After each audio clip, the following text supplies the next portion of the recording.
Welcome to another edition of the Business Plain and Simple podcast presented by the ReGroup Advisors. I'm your host, Tiffany Stone, and it's our goal with this and all of our podcasts to guide prospective and current business owners on their journey to prosperity.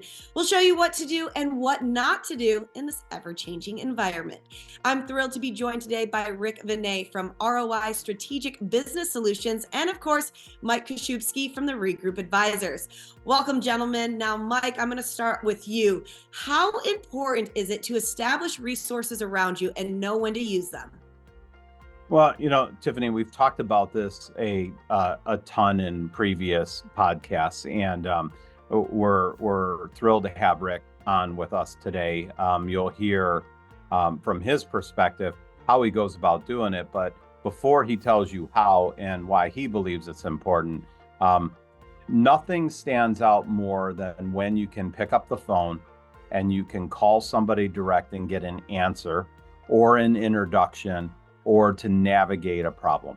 And we talk about this all the time with entrepreneurs is we're so busy working in the business that you forget about the relationships out and about.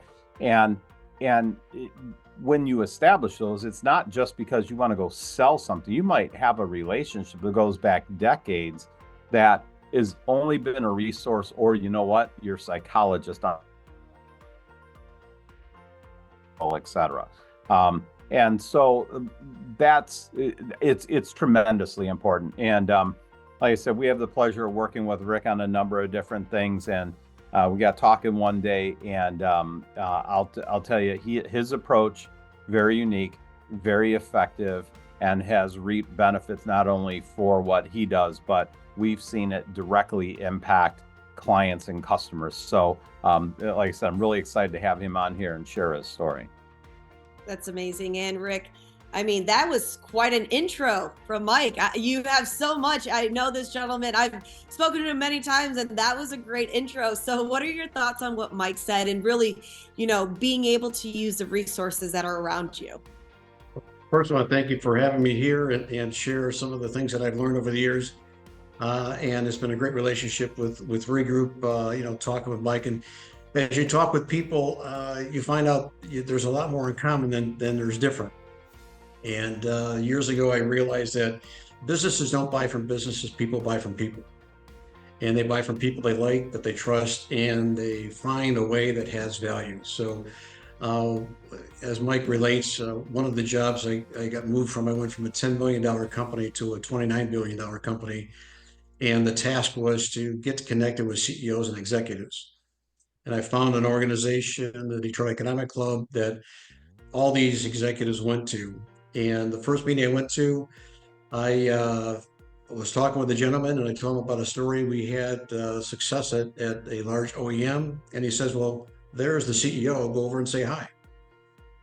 And I looked at him a little stunned. It's like, just walk over and say hello. And he said, yeah, he said, we're all friends here. I just remember, be friendly, don't sell. So I went over and talked to Jack and introduced myself, thanked him for the business. He told me how great a program it was that they had over at the facility. And then after about 30 seconds, there was that pregnant pause. And I was reflecting on that I realized that I wasn't high enough up in the organization for him to carry on a conversation with. And I hadn't done any research about him to deflect the conversation from business to something that he was personally tied to. And that's really how I started building my relationship, strategic business approach of strategically going to events and going there with a purpose and connecting with people on a personal level than just a business level. And I think that being able to connect on a personal level with people, at the end of the day, everybody is a person. We all have joys, we all have sorrows, we all have anger, we have everything. And I think that the reason, like you said, it's if somebody trusts you and they trust the company, they are more likely to be involved, buy from that company.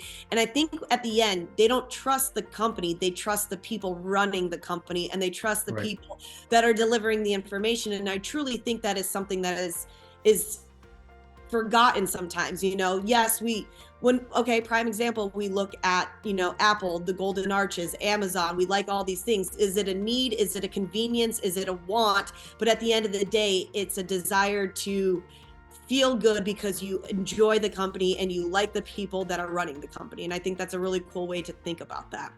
And, Mike, going back to you with everything that's being said, this is probably where the ReGroup advisors really come in, because you also help build those relationships. And one thing that you can't teach is how to be really yourself, with these people that are around you, your clients, and then their prospective clients. As long as you're just yourself, I truly think at the end of the day, anybody can see through a sales pitch. Like you were saying, Rick, Right. like, be yourself. Don't try to sell something, because we've all heard the sales pitch, especially when you're a CEO.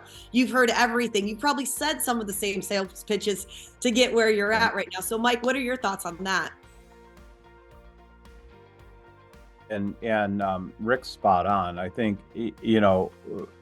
it's funny because when you do go to a networking event, and you're in certain positions, that's all people do is they come up and sell you all day long.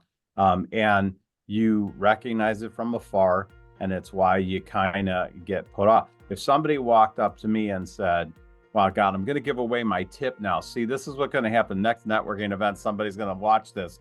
But if somebody came up to me and said, "Hey, I heard you drive race cars," it has nothing to do with the business, and we can talk for 20 minutes on that topic. And then, at some point in time, I'm going to ask the question, "So what do you do?"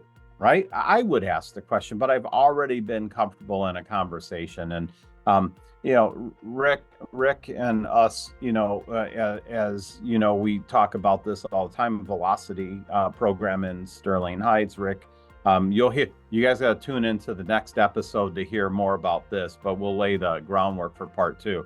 But you'll hear what he does there and how this translates. It's amazing to see the difference after Rick's had time to sit with some entrepreneur and walk them through a process or how he's handled things, or just an anecdotal story like he shared, how different they are when we come in and we interact with them. Their mind has shifted.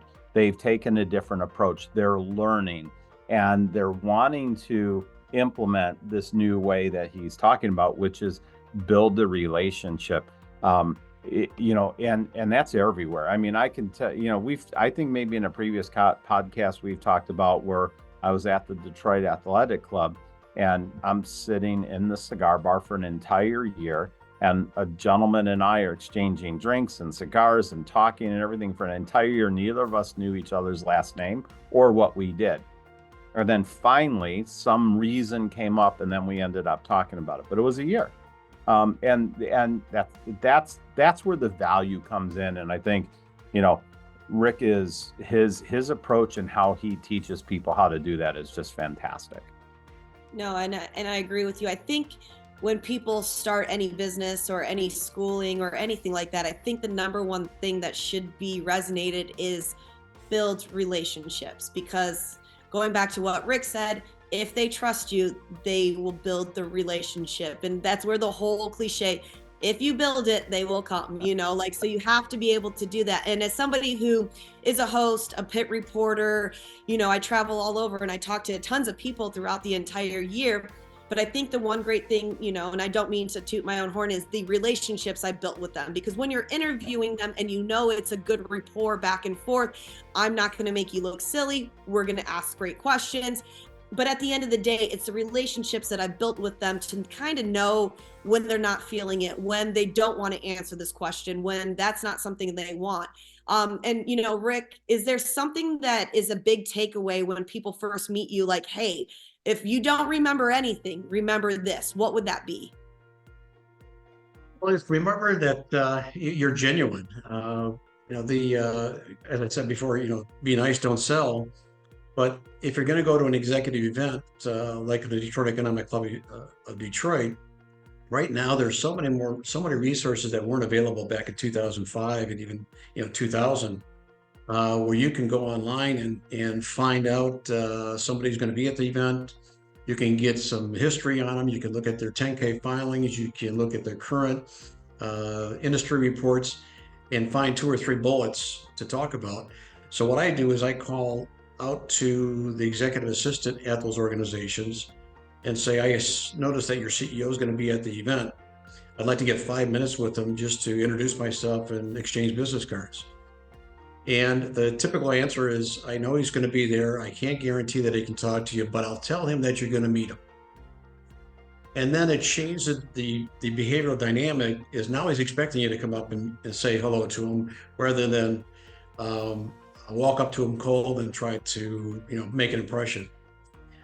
Then by meeting with them and bringing up 1 or 2 of the bullet points of, hey, I understand you're in the boys club, or, hey, congratulations on, speaking to your alma mater recently. That had to be a great event. You can see the visual signs of the barriers going down, and you can have more conversations and dialogue. And as Mike said, they'll talk 20 minutes on something that they're passionate about. And while they're doing that, their barriers go down even further.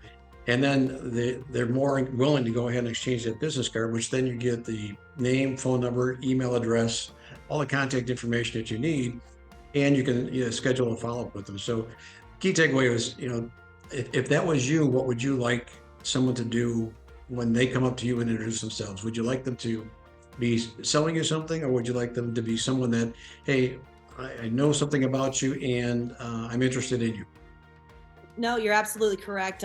This last time I was at SEMA last year, a huge aftermarket accessory show that's in Las Vegas, and we were outside after the show. What I think people need to realize is when you're at a trade show or certain shows like that, that's for the introduction. That's kind of there. But most of the conversations happen at a dinner, at an event after, when it's not high pressure, when it's a little low key. And I got to meet one of the head designers for Hot Wheels. And I, as a person, love Hot Wheels. I collect them. I have great collection of Hot Wheels, and I just generally like Hot Wheels. So being able to meet that person, be like, no, I've got this one, I've got this one, I got this one.